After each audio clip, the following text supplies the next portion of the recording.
स्वामी विवेकानंद ने एक बार कहा था कि अपने जीवन का एक लक्ष्य निर्धारित करो, अपने पूरे शरीर को उसे एक लक्ष्य से भर दो और हर दूसरे विचार को अपनी जिंदगी से निकाल दो।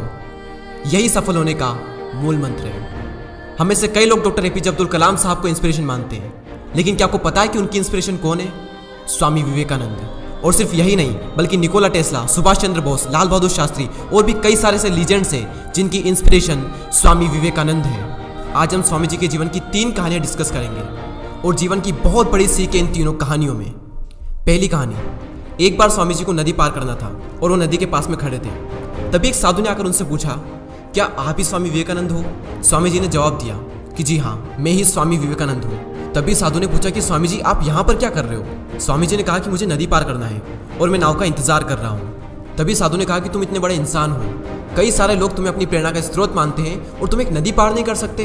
देखो, मैं तुम्हें नदी पार करके बताता हूँ। तभी उस साधु ने पानी पर चल करके उस नदी को पार किया और फिर से पानी पर चल करके स्वामी जी के पास लौट कर आए और बोले कि देखो, मेरे पास इतनी शक्ति है, मेरे पास इतना टैलेंट है, मेरे पास इतना ज्ञान है, उसके बावजूद भी मुझे कोई नहीं जानता।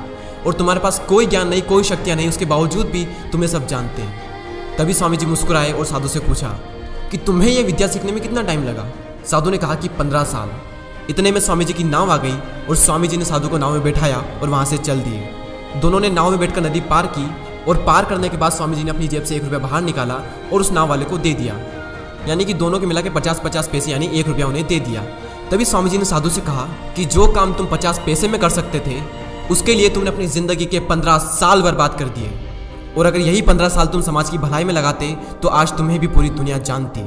और मैंने यही किया, इसलिए मुझे पूरी दुनिया जानती है और तुम्हें कोई नहीं जानता। और स्वामी जी ने साधु से कहा कि तुम्हारी तरह कई सारे लोग ऐसी चीज़ों में अपने दिन, हफ्ते, महीने, साल लगा देते हैं जिनका उनकी ज़िंदगी में कोई मतलब नहीं निकलता।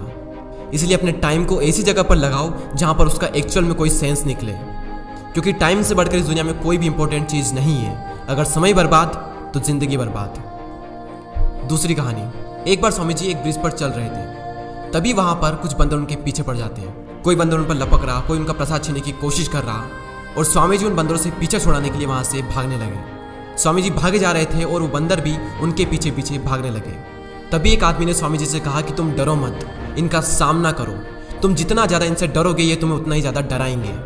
तभी स्वामी जी पीछे मुड़ते हैं और आंखें निकाल कर उन बंदरों पर जोर से चीखते हैं और तभी सारे बंदर वहाँ से दुम दबाकर भाग जाते हैं। और उन्हीं बंदरों की तरह होते हैं हमारे नेगेटिव थॉट्स, जिनसे हम डरते हैं। और जितना ज़्यादा हम इनसे डरेंगे ये हमें उतना ही ज़्यादा डराएंगे। इसलिए नेगेटिव थॉट्स और डर से डरो मत, बल्कि उनका सामना करो। इनसे तुम जितना ज़्यादा डरोगे ये तुम्हें उतना ही ज़्यादा डराएंगे। और अगर तुम इनका सामना करते हो तो नेगेटिव थॉट्स और डर भी एक दिन तुमसे डर जाएगा। तीसरी कहानी को सुनाने से पहले मैं आपको कुक्कू एफएम के बारे में बताना चाहूँगा। अब कई सारे लोग वीडियो के इस पार्ट को स्किप कर देंगे और एक लाइफ चेंजिंग अपॉर्चुनिटी को भी स्किप कर देंगे। अगर आप स्वामी जी के बारे में और ज़्यादा जानना चाहते हैं या फिर उनकी बायोग्राफी को सुनना चाहते हैं तो कुक्कू एफएम पर उनकी बायोग्राफी डली हुई है, आप जाकर सुन सकते हैं। कुक्कू एफएम एक बहुत ही कमाल का प्लेटफॉर्म है जहाँ पर आपको कई सारी लाइफ चेंजिंग बुक समरीज और बायोग्राफीज मिलेगी, वो भी ऑडियो फॉर्म में। वैसे तो इसकी कॉस्ट 399 रुपीज़ पर ईयर है, लेकिन अगर आप DD20 कूपन कोड यूज़ करते हो तो आपको मिलेगा 20% का डिस्काउंट और फिर टोटल कॉस्ट होती है 319 रुपये और ये less than 1 rupees per day से भी कम है। तो लिंक डिस्क्रिप्शन में है, आप जाकर एक बार चेकआउट ज़रूर करें।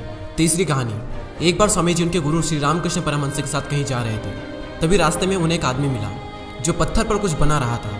तभी रामकृष्ण परमहंस जी ने पूछा कि तुम इस पर क्या बना रहे हो? तभी उस व्यक्ति ने जवाब दिया कि मैं एक राजा की मूर्ति बना रहा हूँ। रामकृष्ण जी ने पूछा कि क्या उस राजा की तुम्हारे पास में कोई तस्वीर है?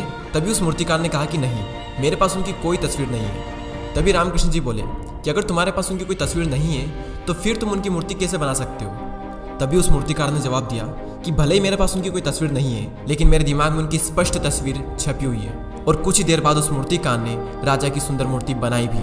और स्वामी जी ये सारा दृश्य अपनी आंखों से साफ देख रहे थे और तभी उन्हें अपने कुछ सवालों का जवाब मिल गया कि अगर कोई भी इंसान अपनी जिंदगी में कुछ भी पाना चाहता है तो उस मुकाम की या फिर उस चीज़ की तस्वीर उसके माइंड में एकदम क्लियर होना चाहिए। तो दोस्तों, उम्मीद करता हूँ कि आपको ये तीनों कहानियाँ पसंद आई होगी। इसी तरह के और भी वीडियोस को देखने के लिए सब्सक्राइब करके बेल आइकन को प्रेस करें। मैं मिलता हूँ आपसे अगली वीडियो में। जय हिंद, जय भारत।